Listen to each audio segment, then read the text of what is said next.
अपना question paper start करते हैं। ये पीआरटी का है भाई। तो हमारा सबसे पहला क्वेश्चन है डिस्ग्राफिया। ठीक है, तो डिस्ग्राफिया बीमारी के बारे में बताना है कि डिस्ग्राफिया क्या है। तो ये है भाई एक तंत्रिकीय विकार है जिसकी विशेषता अक्षरों और आकारों को बनाने में कठिनाई है। तीसरे नंबर का एक तंत्रिकीय विकार है जिसकी विशेषता अक्षरों और आकारों को बनाने में कठिनाई है, मतलब डिस्ग्राफिया है वो लेखन संबंधी है। उसके बाद सेकंड क्वेश्चन हमारा प्रतिभावान बच्चों को शिक्षित करने का उपागम जो उन्हें असामान्य रूप से तीव्र गति से पाठ्यचर्या के माध्यम से आगे बढ़ाता है वो क्या कहलाता है भाई? क्या कहलाता है? वो त्वरण कहलाता है, मतलब गतिवर्धन कहलाता है। प्रतिभावान बच्चों को शिक्षित करने का उपागम क्या कहलाता है? त्वरण कहलाता है। उसके बाद तीसरा है हमारा शिक्षक जो समावेशी कक्षाओं की दिशा में काम कर रहे हैं उन्हें चाहिए कि वे पाठ्यचर्या में अनुकूलन करें, विविध दृष्टिकोणों को शामिल करें, अपने स्वयं के अंतर्निहित पूर्वाग्रहों की जांच करें, विविधता को एक बाधा के रूप में देखें। उपयुक्त में से कौन से सही हैं? अगर भैया आपने आंसर सही से पढ़े हैं तो आपने देखा होगा कि जो चौथे वाला है विविधता को बाधा के रूप में देखें, ये बिल्कुल गलत है। हमें विविधता को बाधा के रूप में नहीं बल्कि अवसर के रूप में देखना चाहिए। तो ये गलत हो जाएगा, बाकी तीनों ठीक हो जाएंगे। ठीक है, तो शिक्षक जो समावेशी कक्षाओं की दिशा में काम करें उन्हें चाहिए कि वे पाठ्यचर्या में अनुकूलन करें, विविध दृष्टिकोणों को शामिल करें और अपने स्वयं के अंतर्निहित पूर्वाग्रहों की जांच करें। ये हो जाएगा भाई। उसके बाद हमारा चौथा आता है कि शैशवावस्था में समाजीकरण की खाली स्थान संस्थाएं प्रमुख रूप से महत्वपूर्ण है, जबकि प्रारंभिक बाल्यावस्था में समाजीकरण की खाली स्थान संस्थाएं भी महत्वपूर्ण है। मतलब कि कौन कौन सी संस्थाएं महत्वपूर्ण है? तो भाई शैशवावस्था में ये हमारी प्राथमिक संस्थाएं हो जाएंगी और प्रारंभिक बाल्यावस्था में समाजीकरण की माध्यमिक अवस्थाएं हो जाएंगी। ठीक है, तो इसका दूसरा आंसर ठीक हो जाएगा। शैशवावस्था में कौन सी संस्थाएं महत्वपूर्ण है? प्राथमिक संस्थाएं। और जो बाल्यावस्था में है उसमें कौन सी है? माध्यमिक संस्थाएं महत्वपूर्ण है। उसके बाद पांचवें क्वेश्चन पे आते हैं।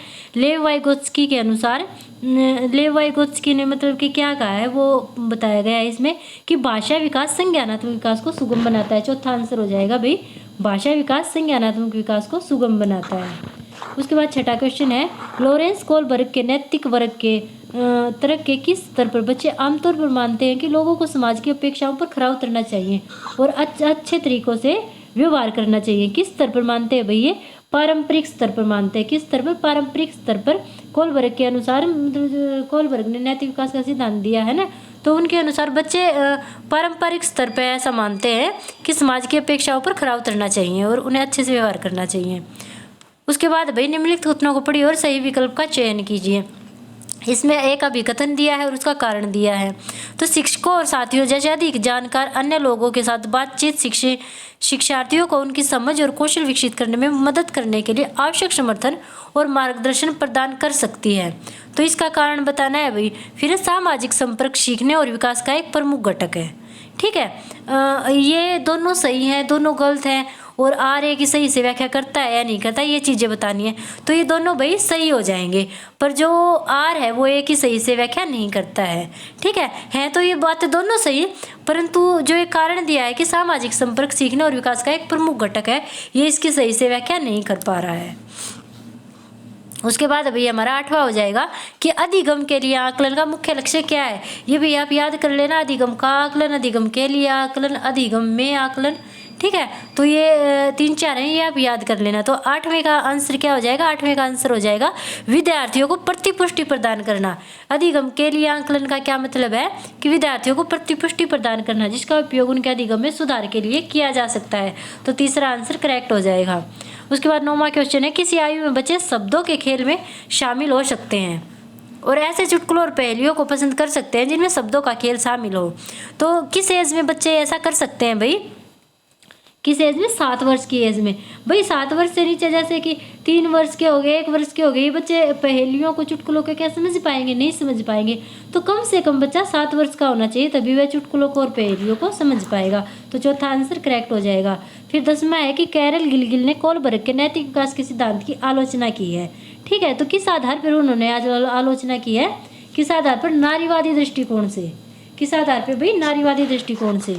उसके बाद 11वां क्वेश्चन है जीन पियाजे के अनुसार पूर्व संक्रियात्मक चिंतन की मुख्य विशेषताओं में से एक खाली स्थान है जो किसी स्थिति के एक पहलू पर ध्यान केंद्रित करने और दूसरों की अपेक्षा अपने की प्रवृत्ति को दूसरों की उपेक्षा करने की प्रवृत्ति को संदर्भित करता है। ठीक है, तो जीन पियाजे का जो पूर्व संक्रियात्मक अवस्था है उसकी विशेषता बतानी है। तो भाई क्या करता है, वो एक केंद्रीयन है। ठीक है, जो किसी स्थिति के एक पहलू पर ध्यान केंद्रित करना और दूसरों की उपेक्षा करने की प्रवृत्ति को संदर्भित करना है। तो इसमें क्या आ जाएगा आंसर, सेकंड करेक्ट हो जाएगा, केंद्रीय। उसके बाद 12वां है कि पारंपरिक बाल्यावस्था में वृद्धि खालिस्तान और सोच खालिस्तान है, जबकि मध्य बाल्यावस्था में वृद्धि खालिस्तान और सोच खालिस्तान है। मतलब धीमी है, तेज है, क्या है वो चीज़ बतानी है। तो भाई इसका क्या हो जाएगा कि प्रारंभिक बाल्यावस्था में वृद्धि तो शिथिल होती है और कुछ हद तक जो सोच है वो आत्म केंद्रित होती है, जबकि मध्य बाल्यावस्था में जो वृद्धि है वो धीमी हो जाती है और सोच तार्किक हो जाती है। तो इसका दूसरा आंसर बिल्कुल करेक्ट हो जाएगा। उसके बाद 13वां क्वेश्चन है, निम्नलिखित में से कौन सा स्थूल गतिक कौशल है। भाई ये बताना है कि कौन सा स्थूल गतिक कौशल है। जो तैरना है वो स्थूल गतिक कौशल है।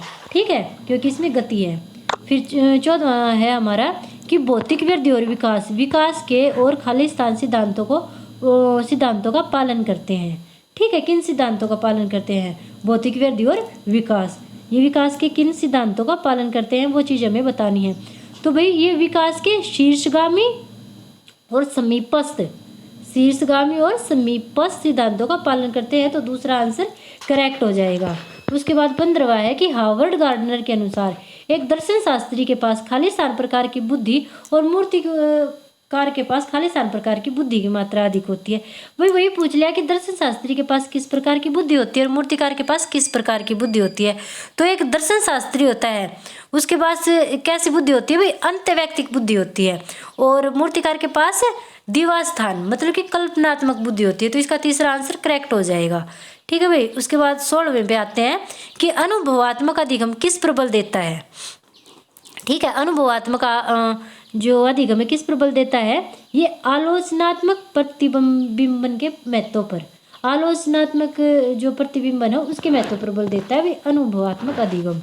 उसके बाद 17वां है कि बच्चों में समस्या समाधान कौशल को बढ़ाने के लिए निम्नलिखित में से कौन सा प्रभावी तरीका है। बच्चों में भी समस्या समाधान कौशल को बढ़ाने के लिए सबसे प्रभावी तरीका कौन सा है। तो भाई ये हो जाएगा उन्हें बुद्धि मंथन और सहज अनुमान लगाने के अवसर देना। कौन सा हो जाएगा, उन्हें बुद्धि मंथन और सहज अनुभव लगाने के अवसर देना। उसके बाद 18वां है निम्नलिखित कथनों को पढ़िए और सही विकल्प का चयन कीजिए। ठीक है, वही चयन अभिकथन और कारण वाले आगे। तो अभिकथन है कि शिक्षकों को सार्थक वातावरण बनाना चाहिए जिसमें सही बच्चों की सक्रिय भागीदारी और संलग्नता हो। ठीक है, फिर इसका कारण दे दिया कि सभी बच्चे आंतरिक रूप से सीखने के लिए प्रेरित होते हैं और सीखने में सक्षम होते हैं। तो ये बताना है कि क्या है, दोनों सही हैं दोनों गलत हैं, आर है कि सही से व्याख्या करता है नहीं करता, वो चीज़ बतानी है। तो भाई ये दोनों सही हैं और जो आर है वो एक ही सही से व्याख्या करता है। तो शिक्षकों को सार्थक वातावरण बनाना चाहिए जिससे कि बच्चों की भागीदारी हो उनमें, और सभी बच्चे आंतरिक रूप से सीखने के लिए प्रेरित हो, क्योंकि वे बढ़ चढ़ कर भाग लेंगे तो वे चीज़ों को सीख पाएंगे। तो भाई पैराग्राफ को पढ़ के और फिर उसके कारण के बारे में सोचना है, तो आपका आंसर सही होगा।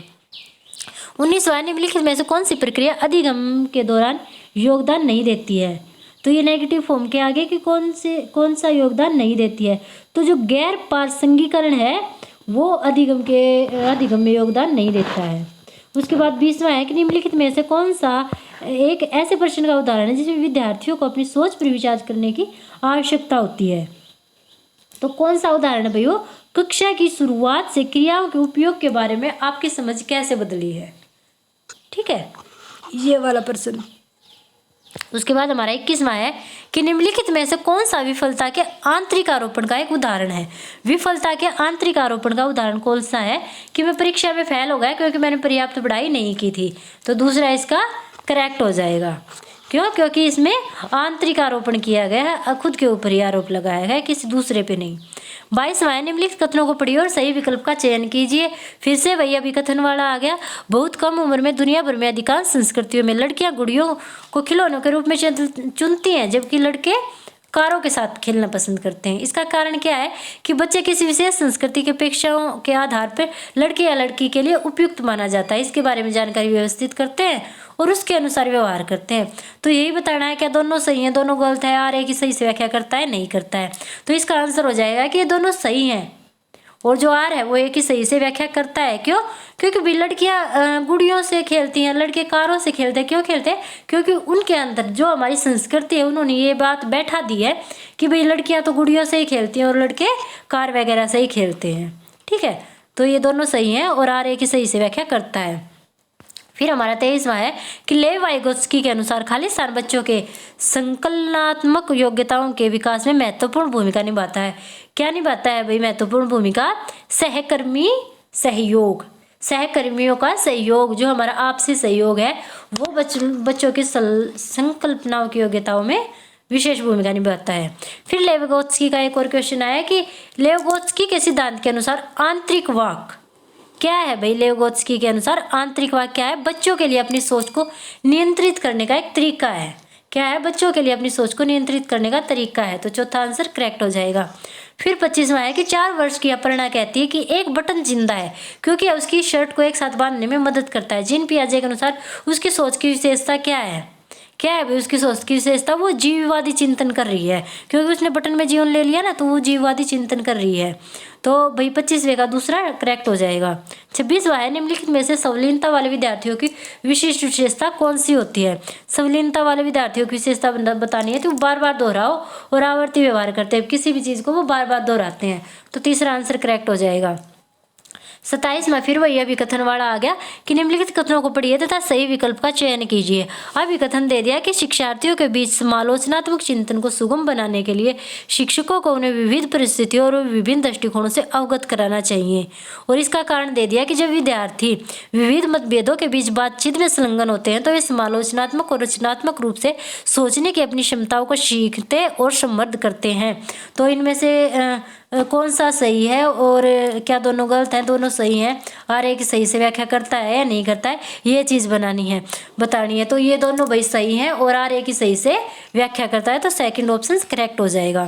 फिर हमारा 28वां कि निम्नलिखित में से अधिगम का प्राथमिक लक्ष्य कौन सा होना चाहिए? अधिगम का भी प्राथमिक लक्ष्य कौन सा होना चाहिए? समालोचनात्मक चिंतन का विकास करना। चिंतन का विकास करना ही तो हमारे अधिगम का लक्ष्य है। तो समालोचनात्मक चिंतन का विकास करना। चौथा आंसर करेक्ट हो जाएगा। 29वां है बच्चे सबसे प्रभावी ढंग से तब सीखते हैं यदि कोई अवधारणा, अगर कोई अवधारणा क्या हो भाई? अगर कोई अवधारणा सामान्य से विशिष्ट की ओर बढ़ती है। बच्चे सामान्य चीज़ों को जल्दी सीखते हैं, विशिष्ट चीज़ों को बाद में सीखते हैं। तो कोई भी बच्चे तभी प्रभावी ढंग से सीख पाते हैं जब सामान्य से विशिष्ट की ओर बढ़ते हैं। फिर 30वां है विद्यार्थियों की सीखने की शैलियों में विविधता। क्या है? अभी सीखने की शैलियों में विविधता को महत्व दिया जाना चाहिए और मानव विविधता के प्रतिबिंब के रूप में देखा जाना चाहिए। तो पहला आंसर इसका करेक्ट हो जाएगा। सीडीपी का कंप्लीट हुआ, उसके बाद आता है हमारा गणित का पोर्शन। मोटा मोटा आपको करवा देती हूँ। निम्नलिखित में से कौन से कथन गणित की प्रवृत्ति के बारे में सबसे उपयुक्त है? ये बताने हैं। यह बच्चे को सृजनात्मक बनने में सहायता करता है, यह बच्चे की कल्पना को पोषित करने में सहायता करता है, यह निगमनात्मक विवेचन पर आधारित है और यह हमेशा अभिसारी होता है।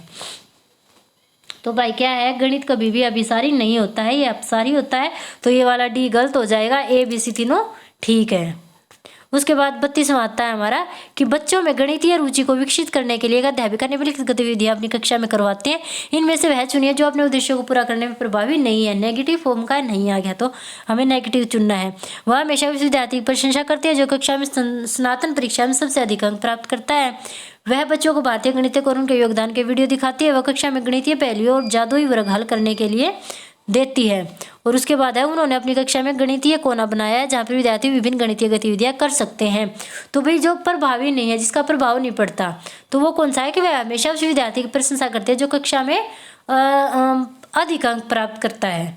तो इसका कोई उद्देश्य नहीं है, मतलब कोई प्रभाव नहीं पड़ता है उद्देश्यों पे। ठीक है, तो इसका पहला हो जाएगा।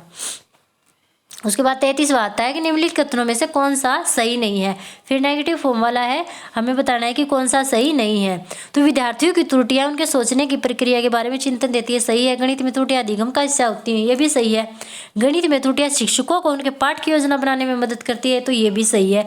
इसका चौथा गलत हो जाएगा कि विद्यार्थियों की त्रुटियों को अनदेखा कर देना चाहिए, क्योंकि त्रुटियों की ओर इशारा इनको प्रेरणाहीन करेगा। ये बिल्कुल गलत है भाई, त्रुटियों को अनदेखा नहीं करना चाहिए बल्कि अवसर के रूप में लेना चाहिए। फिर है भाई 34वां, आकलन के बारे में निम्नलिखित में से कौन सा कथन सही नहीं है। आकलन के बारे में ये बताना है कौन सा कथन सही नहीं है।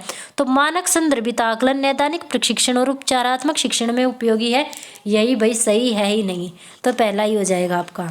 फिर 35वां, गणितीय अधिगम सामग्री क्या है भाई। गणितीय अधिगम सामग्री ये बताना है, सूत्र के प्रदर्शन में शिक्षकों की मदद करती है, सतह अधिगम में विद्यार्थियों की मदद करती है, निर्देश देने में शिक्षकों की मदद करती है, कक्षा में अधिगम वातावरण का निर्माण करने में मदद करती है। तो भाई 35वें का हमारा क्या हो जाएगा, बी और डी हो जाएगा। सतह अधिगम विद्यार्थियों की मदद करती है और कक्षा में अधिगम वातावरण का निर्माण करने में मदद करती है।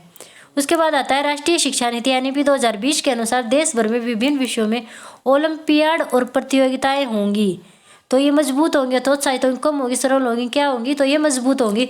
36वें का दूसरा आ जाएगा भाई, ये मजबूत होंगी। उसके बाद 37वां आता है हमारा अधिक, कम, लंबा, छोटा, दूर, समीप, बड़ा, छोटा आदि अवधारणाएं क्या है भाई। ये अवधारणाएं महत्वपूर्ण पूर्ण संख्या अवधारणाएं हैं, मतलब प्री नंबर हैं। उसके बाद 38वां आता है राष्ट्रीय पाठ्यचर्या रूपरेखा 2005 के अनुसार कक्षाओं के ऊपर किए गए शोध बताते हैं कि लड़कियों को गणित में विशेषज्ञता के योग्य न मानकर उनका काफ़ी व्यवस्थित अवमूल्यन होता है, जबकि वो गणित में अच्छा प्रदर्शन करती हैं। इसका सबसे उपयुक्त कारण क्या है, तो इसका सबसे उपयुक्त कारण हमारा क्या है भाई कि समाज की लिंग संबंधी धारणाएं इस मान्यता की ओर ले जाती हैं कि लड़के समस्या समाधान की ज़्यादा नवीन कार्यविधियाँ उपयोग करते हैं और इसलिए उन्हें बेहतर अवधारणात्मक समझ होती है, तो इसका तीसरा आंसर करेक्ट हो जाएगा। उसके बाद 39 आता है कि कक्षाई शोध यह दर्शाते हैं कि अधिकांश विद्यार्थी गणित को उसी कक्षा में जो अन्य विषय में पढ़ते हैं उनसे अधिक कठिन समझते हैं। गणित की प्रकृति का निम्नलिखित में से कौन सा पहलू इस भय को बढ़ाता है, तो वे कौन सा पहलू पढ़ाता है। गणित में प्राथमिक अवधारणाओं की जो अमूर्त प्रकृति होती है वही बच्चों में सबसे ज़्यादा भय को बढ़ाता है। उसके बाद 40वां आ जाएगा कि निम्नलिखित में से किसने गणितीय खगोल विज्ञान के क्षेत्र में कार्य किया है, तो आर्यभट्ट ने भी किया है, भास्कर ने भी किया है, रामानुज ने भी किया है, महावीर ने भी किया है, तो इसके सारे करेक्ट हो जाएंगे, इसके चारों ऑप्शन करेक्ट हैं।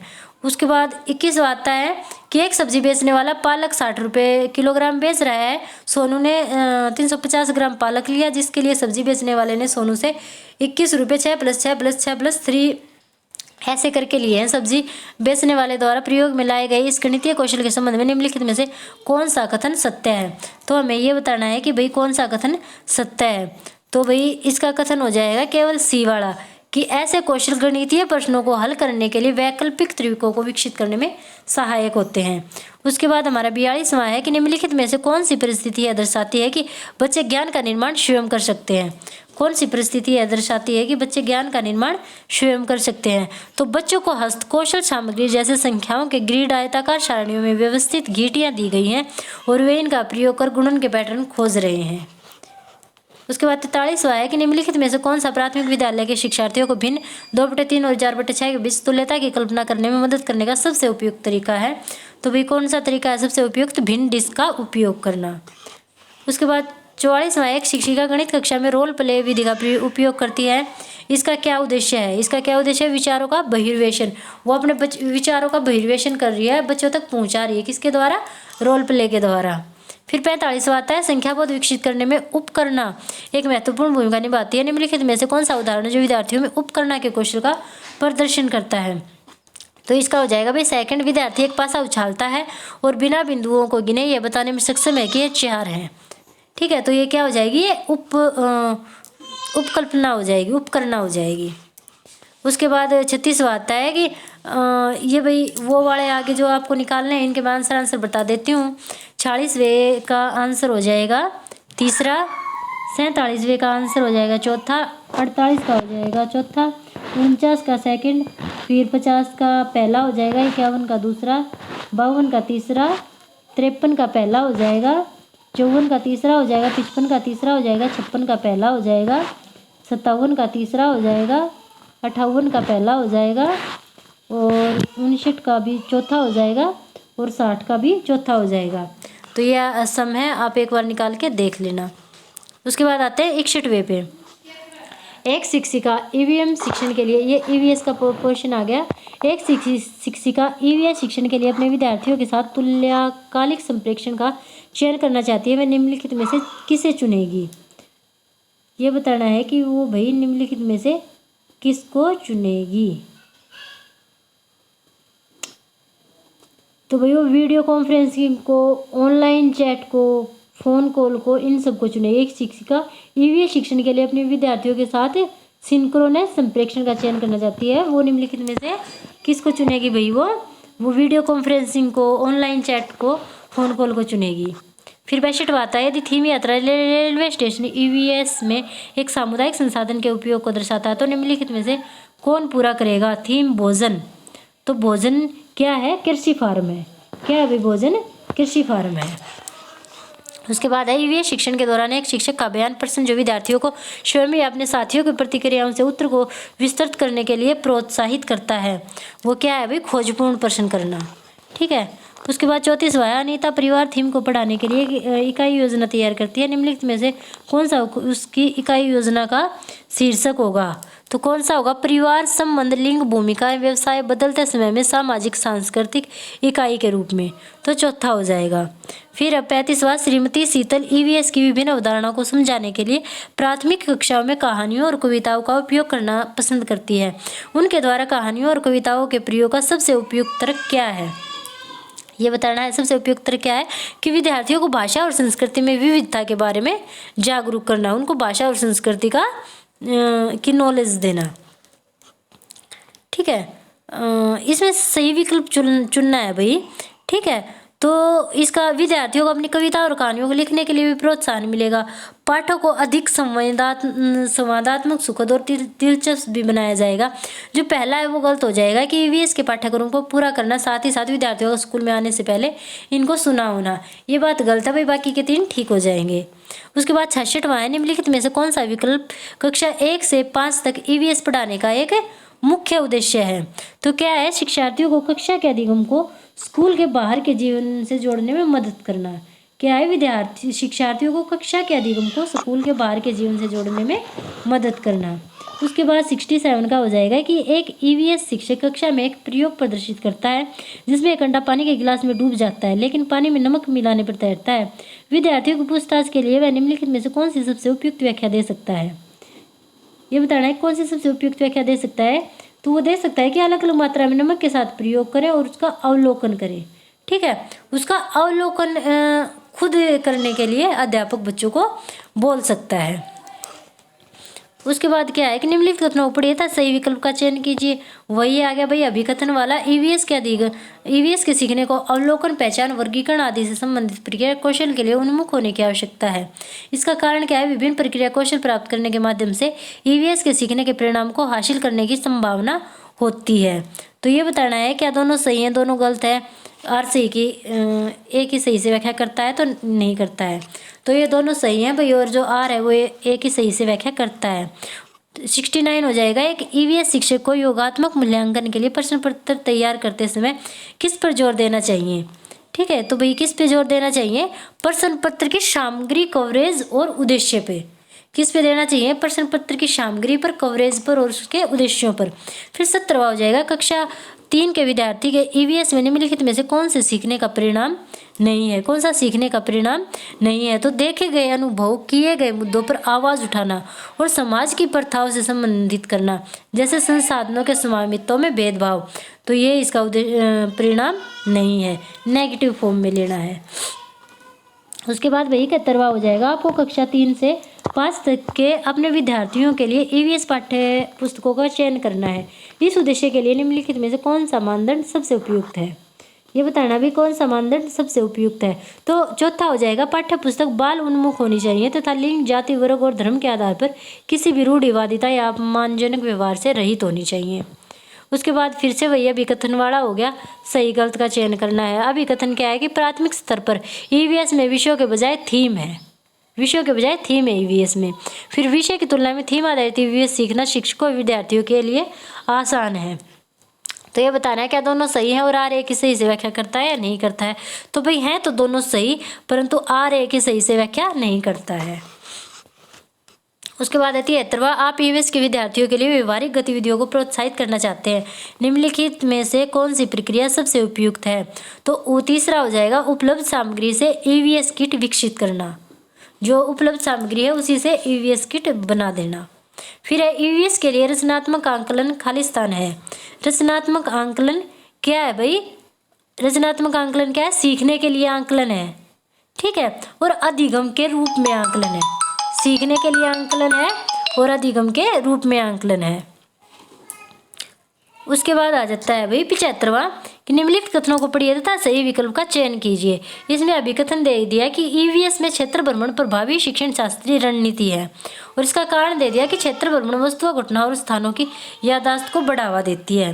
तो 75वें का बताना है कि क्या सही है या गलत है। तो भैया दोनों गलत है। ईवीएस में क्षेत्र भ्रमण प्रभावी शिक्षण शास्त्रीय रणनीति बिल्कुल भी नहीं है, और क्षेत्र भ्रमण वस्तुओं, घटनाओं और स्थानों की याददाश्त को बढ़ावा देती है, नहीं, याददाश्त को बढ़ावा नहीं देती बल्कि उनके बारे में जानकारी देता है। तो ये दोनों गलत हो जाएंगे। फिर आता है 76वां, गुजरात के सापेक्ष उत्तर प्रदेश और आंध्र प्रदेश की स्थितियाँ क्या हैं, ये बतानी है। तो भाई 76 का हो जाएगा उत्तर, मतलब तीसरा हो जाएगा उत्तर पूर्व और दक्षिण पूर्व। जो उत्तर प्रदेश है वो उत्तर पूर्व में है और आंध्र प्रदेश है वो दक्षिण पूर्व में है।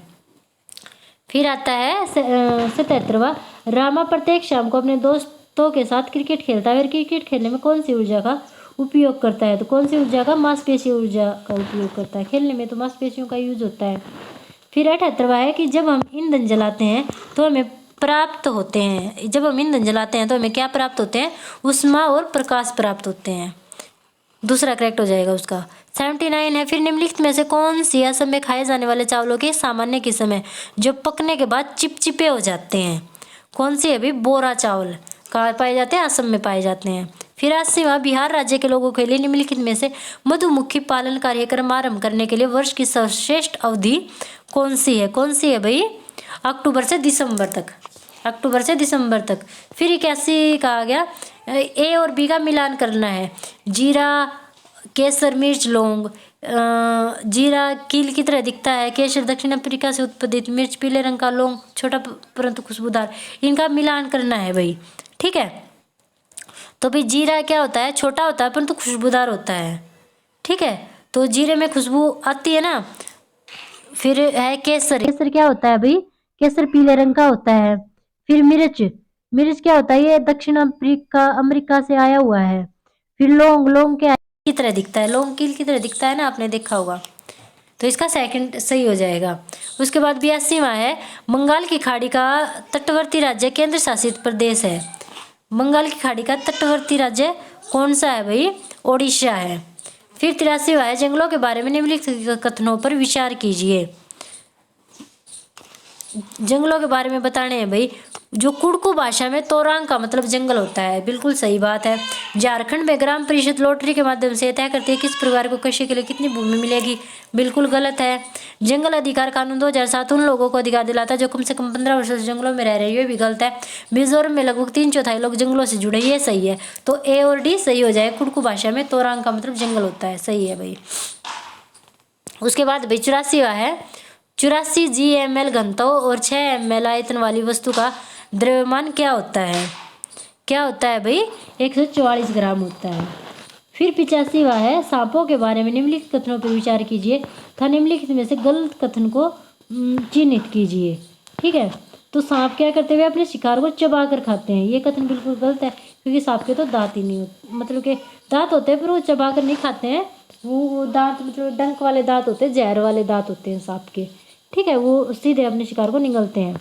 फिर 86वां है, कांसा एक मिश्र धातु है जिसे निम्नलिखित में से किन्हें पिघलाकर बनाया जाता है, ठीक है। ये बताना है कि जो कांसा है उसको किन को पिघलाकर बनाया जाता है। तो टीन और कॉपर को पिघलाकर बनाया जाता है। उसके बाद निम्नलिखित में से हाथियों के बारे में सही कथन चुनिए। हाथियों के बारे में सही कथन बताना है कि कौन सा है। तो 3 महीने के हाथी के बच्चे का वजन सामान्यतः लगभग 100 ग्राम होता है, बिल्कुल गलत है। वयस्क हाथी एक दिन में 200 किलोग्राम से अधिक पत्तियां और झाड़ियों खा सकता है, ये भी गलत है।